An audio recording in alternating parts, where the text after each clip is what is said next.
Antarctica weather control. Schock claimed the United States funded a project to manipulate the climate.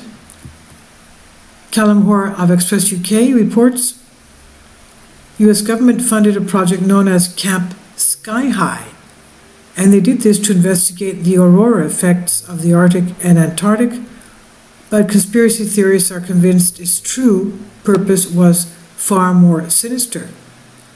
The aurora effect, sometimes referred to as the polar lights, the aurora borealis, the northern lights, the southern lights, is a natural phenomenon of Earth's poles.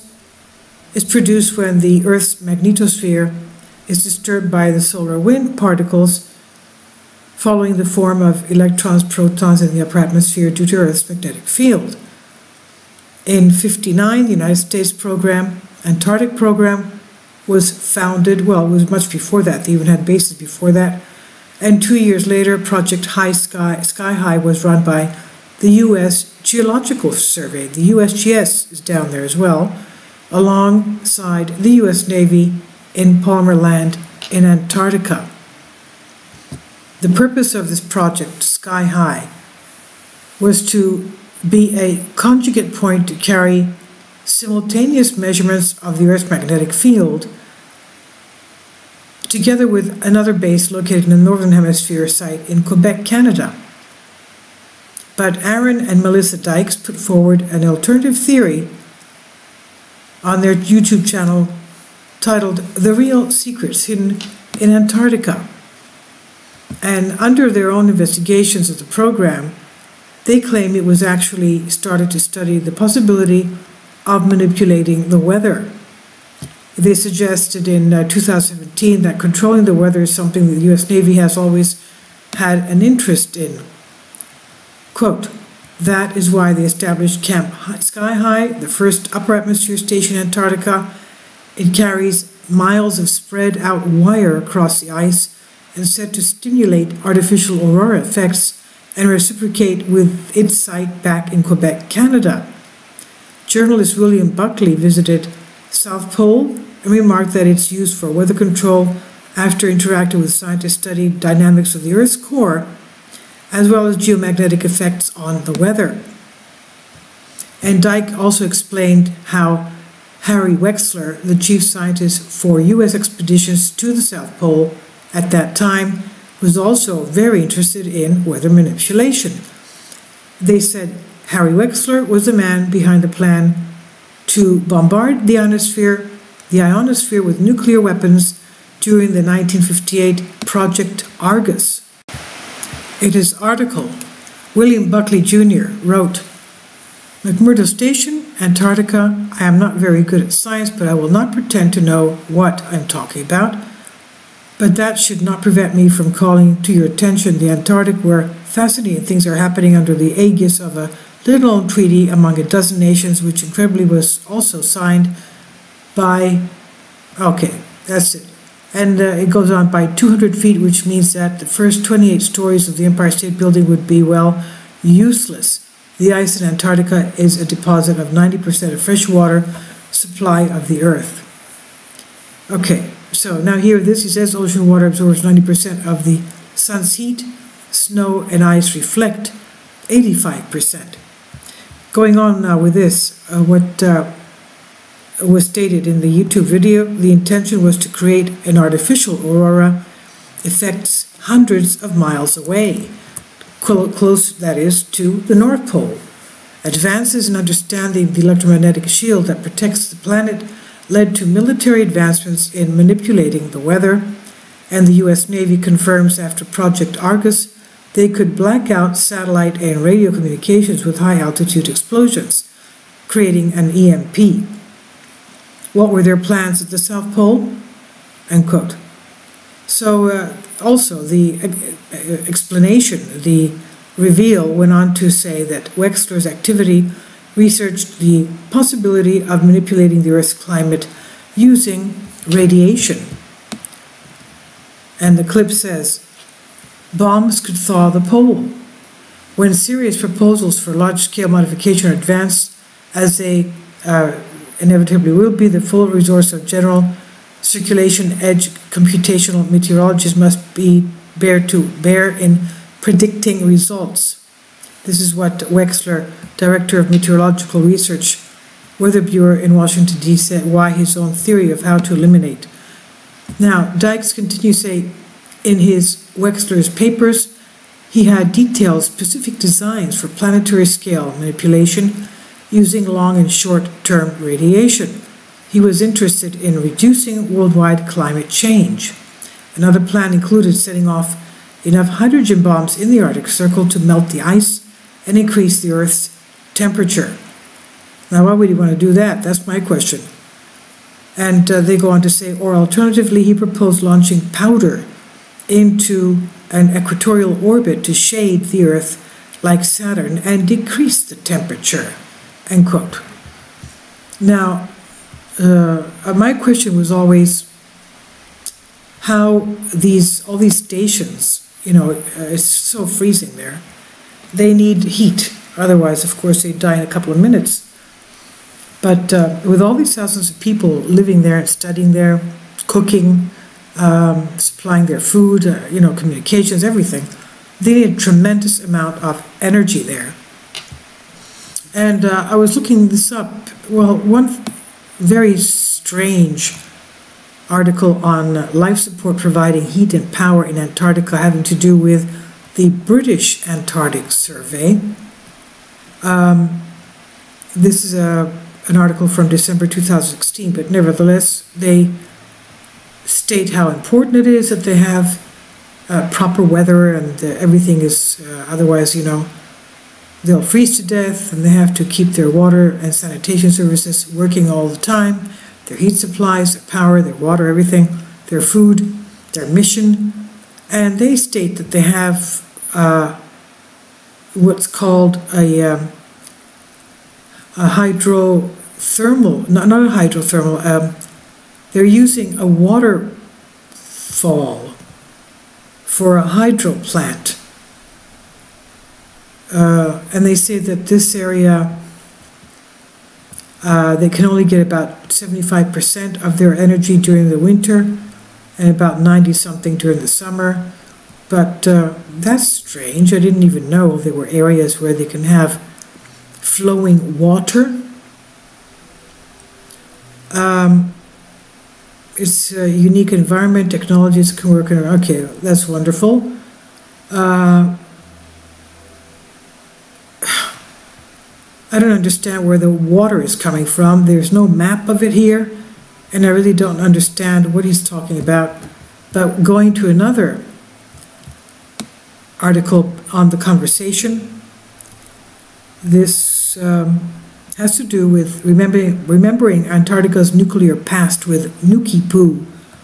This was an article from July 22nd, 2018 on the conversation. What they're doing is they have nuclear reactors there. We think, he says, on the conversation, says we think it's a Creative Commons article, but I think I should do a separate one on this for those who are interested.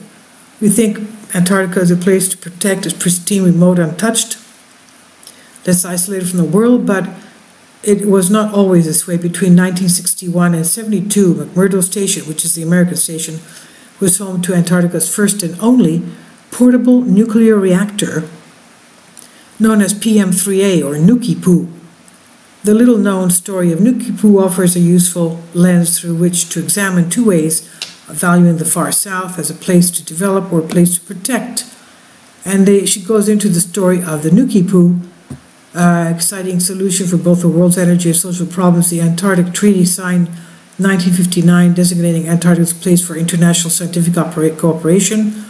Both USA and USSR were original signatories. Both were concerned about the possible use of nuclear weapons in the far south. The Antarctic Treaty, therefore, included freedom of inspection of all facilities and stipulated any nuclear explosions in Antarctica and the disposal there of radioactive waste materials should be prohibited. So, the Nuki Poo was built by the U.S. Navy, and it was described by Admiral George Dufek as dramatic new era in man's conquest of remotest continents. He envisaged nuclear energy making possible a wide range of human activities in the far south, meaning Antarctica. He had imagined a version of Antarctica in the year 2000, including nuclear-driven greenhouse crop production, geoengineering of the world's weather, and mining ventures to help broker world peace. Okay, mining ventures, in other words, he's saying there's a tremendous amount of natural resources there, and obviously he is talking about geoengineering of the world's weather. While geoengineering in the forms of slowing the melt of glacial ice, solar engineering, geoengineering, marine geoengineering continue to be discussed, mining is prohibited by the 1991 Protocol on Environmental Protection to the Antarctic Treaty. Contemporary visions of Antarctic futures tend to focus on environmental change and reducing human impact rather than enhancing the human presence. And the nuclear optimism phase, the Nuki Poo began producing power from McMurdo in 1962 and was refueled for the first time in 1964. A decade later, the optimism around the plant faded. The 25-man team required to run the plant was expensive, while concerns over possible chloride stress corrosion emerged. After the discovery of wet insulation during a routine inspection, both cost and environmental impact conspired to close the plant in 1972. So totally all physical remains of the site of PM3A reactor is a missing hillside and a plaque. Nuclear power is no longer viewed with the optimism of the 1960s, thanks to disasters such as Chernobyl and Fukushima. The site where Nuki Poo once stood has been designated as a historic site and monument under the Antarctic Treaty System, putting it in the same category as the huts of early explorers, such as Mawson and Shackleton. So that's the Antarctic Nuki Poo. They really radiated the area. What can I say? So also, we have by Dr. Michio Kaku. He admits that the government is implementing weather control, and this was an article in 2016 on CBS News. The geoengineering, a term described to deliberate and the large-scale intervention into Earth's climate system. 10 years ago, the concept of chemtrails and weather modification was scoffed at, but now it's becoming more a reality every day. And he says, yes, they are. He talked about the experiments that scientists have been doing with weather modification, and Michio Kaku says the experiments that he strangely are similar to what we know about the HARP facility in Alaska, and these experiments seem to operate in the same way by shooting lasers and nanoparticles into the sky. And later, Michio Kaku talked about the deep history of weather modification that's been carried out by governments for decades, and very quickly the CBS staff interrupted him to point out that the government directed weather modification was only, quote-unquote, alleged. In new research published by Proceedings of National Academy of Sciences, Professor Wolf Kasparian said, the laser beams create plasma channels in the air that caused ice to form. He said, quote, under the conditions of a typical storm cloud, in which ice and supercooled water coexist, no direct influence of the plasma channels on ice formation or precipitation processes could be detected. Under conditions typical of thin, cirrus ice clouds, however, the plasma channels induced a surprisingly strong effect of ice multiplication, and within a few minutes the laser action led to a strong enhancement of the total ice particle numbers density in the chamber by a factor of 100, even though only a 9/10 fraction of the chamber volume was exposed to the plasma channels, and the newly formed ice particles quickly reduced the water vapor pressure to ice saturation, thereby increasing the cloud optical thickness by up to 3 orders of magnitude. So, yeah, it's going on. And Dr. Marvin Harridan, PhD, nuclear chemist, geochemist, cosmochemist, most noted for deducing the composition of the inner core of the Earth as being nickel silicide, not partially crystallized nickel iron metal, but nickel silicide, published a groundbreaking paper in the peer-reviewed journal Current Science, titled Aluminum Poisoning of Humanity and Earth's Biota by Clandestine Geoengineering Activity, Implications for India. This is Current Science. It was an Indian Academy of Sciences. So, geoengineering, weather manipulation, and from what the other person said, resources. What resources? Well, this is something that Admiral Byrd said. There's enough carbon to run the whole world, enough charcoal there, coal mountains, to run the world for over 100 years. The energy required for the whole world. And other areas that are warm and look like the terrain of Arizona, for example, is what he said. And we know that Antarctica has at least 100 volcanoes. A lot of them are active, and they could be active underneath these ice shelves. And of course, they do give areas that are without ice and areas that have warm water. We even had past images from around the 1940s when explorers went down there and they were swimming in the waters that were so warm because they were geothermal, obviously. So I'll leave a link below for you for this. Thank you.